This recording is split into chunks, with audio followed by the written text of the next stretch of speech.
Hindi man nakadalo ang aktor na si Paolo Avellino sa isinagawang rally laban sa korupsyon nitong linggo, September 21, ipinahayag naman niya ang buong suporta sa panawagan para sa pananagutan at malinis na pamamahala.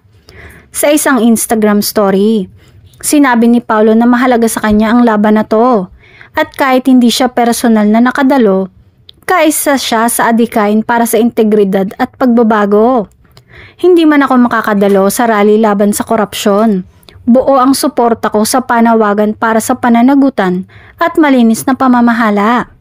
Mahalaga sa akin ang laban na to at bagamat wala ako sa mismong pagtitipon, kaisa pa rin ako sa adhikain para sa integridad at pagbabago, ani Avellino. Dagdag pa niya, panahon na para managot ang mga dapat managot at makulong ang mga dapat makulong. Managot na dapat ang mga dapat managot. Makulong na ang lahat ng dapat makulong.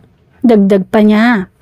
Ang pahayag ni Paolo ay umani ng papuri mula sa kanyang mga tagahanga at netizens na natuwa sa kanyang pagsuporta laban kontra katiwalian, kasabay ng iba pang personalidad na hayagang nagsalita sa naturang pagtitipon.